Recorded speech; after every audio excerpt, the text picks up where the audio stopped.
Happy Friday, everyone. Welcome back to the Magpie Channel TV. We've got to wait until Sunday before the Mags are back in action. Bromley travel to the Toon and what they'll be looking for a big FA Cup upset. We'll talk about that. We'll talk about what Eddie Howe said in his press conference earlier this morning. But let me get my rant off my shoulders. Right now, get the rant off my chest. Shoulders, chest, head, I don't even care. I want it out my system. And I touched on it briefly, actually, on AFTV the other night. So let me just put this 10-second clip in of what I said the other night and how I'm going to elaborate on it right now. He is the best in the world right now, and he is 150 million plus, and no one can afford him, so he's staying in black and white. Thank you very much. There we go then. I said that in front of the Arsenal fans, telling them all around us, like I did at St James's Park a couple of months ago as well. I told them all in their own back garden at the Emirates after we beat them 2-0, Isak isn't signing for Arsenal. They can't afford him. Now there's loads of reports coming out from the press, the Daily Mail and everyone else saying Arsenal can't afford him. Sorry to bring the news to you before that, but yeah, told you.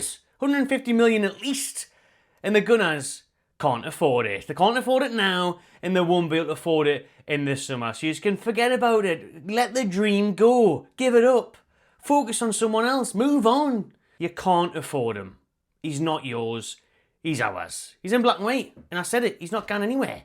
Unless Real Madrid come knocking, which they're not going either, they've got Mbappe and everyone else, he's not going to go.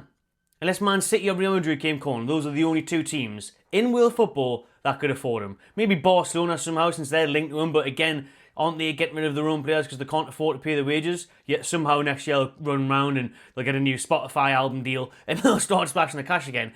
One of these giants, unless they put up 150 million minimum, because every game Isak's playing now, his price has gone up.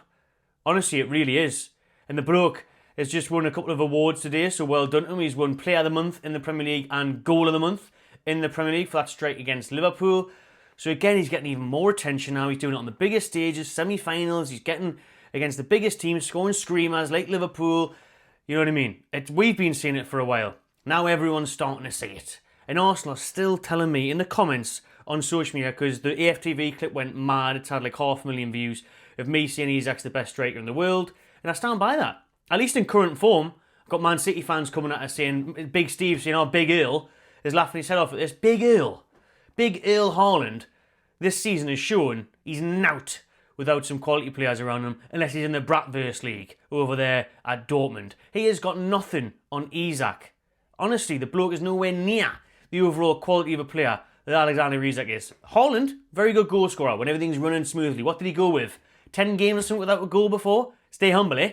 So stay humble, eh? Respect Isak. Isak's the main man, Henry-esque. I know that's why all the Arsenal fans want him. He runs like Henry, plays like Henry, glides through the wing and past players.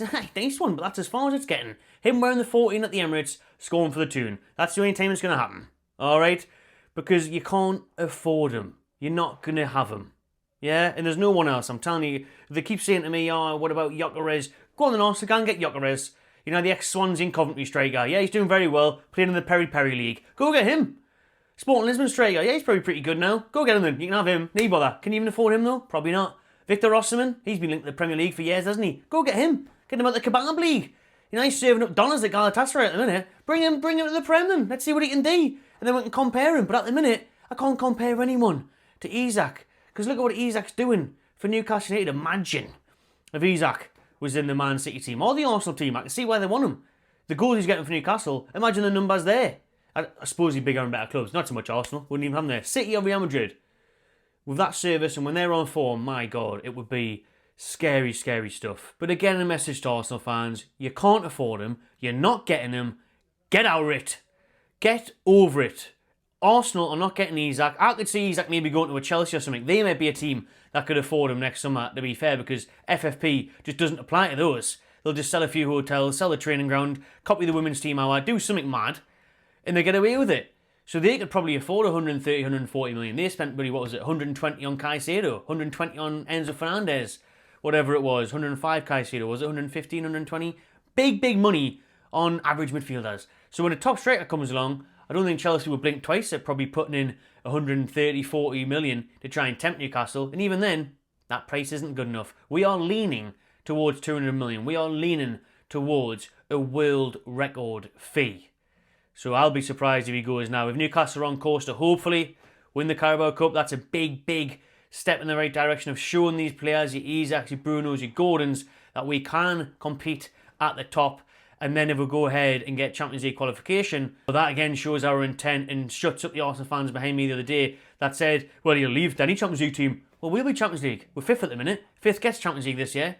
So there we are. You'll be Champions League again like you was last year in Newcastle.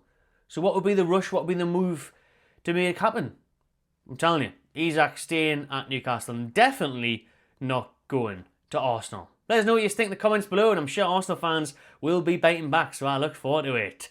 Right then, let's see what Eddie Howe said in his press conference. First of all, on Isak, after there was an injury scare at the Emirates and he had to came off early, we think he's pretty good. He's seen his physio and having a couple of days rest. He's in a good place and he'll report back tomorrow. Fingers crossed he'll be okay. We may have involved him in some way against Bromley, but he'll be given this game to rest. I don't believe that, by the way. I think he would have been rested against Bromley no matter what. We'll get into that predicted lineup for Bromley in just a minute. I mentioned there he's won Goal of the Month and Player of the Month. Jamal Lascelles still waiting on his way back, a little bit delayed from Botman's time. He's making good progress, but he's still waiting to come back. Jamal Lascelles, forget that he's even here. Haven't seen him in a long time there. Obviously, all the talk lately has been on Dubravka. I did a video on that last night, so I'm not going to focus on it too much. But he said, you know, Martin's never said he wants to leave. He's been a very, very good professional. It's difficult when Nick is playing and Martin isn't. He has to stay ready. He's performed well, and that's down to his training levels. Whatever the weather, he's there. You can see what Newcastle means to him emotionally. All these things will be playing a part for him. So again, Newcastle, like I said last night, are trying to persuade Dubravka to stay past this January, and hopefully that move to Shabab is still on the cards for him in the summer. Some other good fitness news is that Callum Wilson is back on the grass today, not the weed, the training pitch. But how long before he's back on the weed, chilling in the house playing GTA? Because he's meant to be coming back in February. That's great if he can stay fit, great if he can help and take the burden off Alexander Isak. That would be wonderful, but I'm not getting too ahead with injury news on Callum Wilson and his fitness, because he's back for 2 minutes, he's out for 2 months. It's just one of them. But I really, really hope he can finish the season strong. I want to see him back in black and white scoring goals. Of course I do. So hopefully he can come back in February, stay fit at least until May. His contract expires, and wish him all the best for the future. Before we get into the Bromley preview, I just want to send my wishes to Christian Atsu's family, who are obviously devastated today upon his birthday. So we'll remember him today on his birthday, and we do miss Christian Atsu, who obviously had that tragic, untimely death in those Turkish earthquakes. So thoughts go out to him and his family today on what would have been his birthday. R.I.P. Christian Atsu. Let's talk Bromley then. Sunday, 3 o'clock, they come to St James's Park looking to do the old magic of the FA Cup. There you go, there's the cliche line, dropped right in. In the League Trophy under Geordie Freddie Woodman's father, Andy Woodman, who's having a really good season at Bromley. He's done really well with them. You know, he's won the FA Trophy with them, he's got them promoted, and the 12th in the league at the minute in League 2. They're in the third round for the first time ever, and they'll be bang up for this one. Listen, this will be like a cup final to all their players, so there'll be no doubt they'll be really motivated for it and be looking to cause one of the old banana skins of the third round of the FA Cup. There's plenty of that could happen. Liverpool, Accrington Stanley, Tamworth, Tottenham, quite a few more, you know, Salford, Man City. This is one where the eyes will be on it, and the TV companies will be focused on it. I think this one's on BBC iPlayer on Sunday. I'll be there, so stay tuned for the vlog and the match reaction. But I don't know how to call this one, you know, because we are going to make many changes. I think there'll be about a couple of regulars in that lineup. If we run through it now, I think Vladidomas will start and go. I think Trippier will come in at right back. I think Shaw and Kelly will be the centre-backs. Matt Targett, out of nowhere, if he's alright, will be at left-back. The midfield's the interesting one, because I do think Miley will come in. I'm really excited to see Louis Miley play again. And then you can have Sean Longstaff alongside him. And then the option will be between Joe Willock and do you start Bruno Guimaraes? I think it'll be Willock. You know, he played the other night, but he does still get back up to speed. So I'd expect Willock to come in there, and then the front three picks itself. Willisula, Big Willie style, up top, down the middle, scoring a goal. That's my prediction on Sunday. That's what I'm hoping for. Willisula, take his chance. Got to perform against League 2 sides. However, in the FA Cup, stake your claim for it. Excited to see how his development's progressing. So Sula down the middle.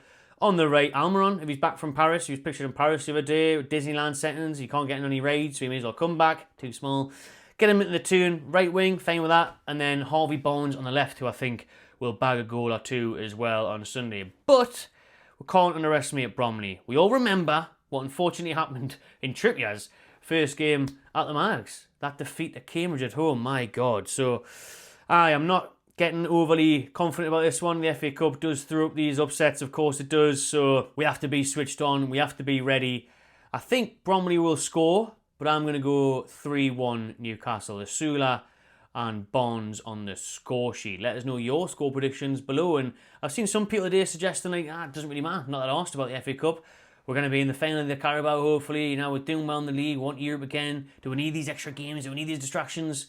Yes. When you're not in Champions League, you're not in Europe, of course you want to get through in the FA Cup. You want to beat a League 2 side at home, surely. And I want to get the Mackens again. Give me someone in the next round, a Borough, or an exciting draw, or a mad away tie to someone you don't normally play. So, of course, I'd love to keep the cup run going. So let us know down below how you are feeling ahead of this weekend's game. Subscribe to the Magpie Channel TV and enjoy yourself.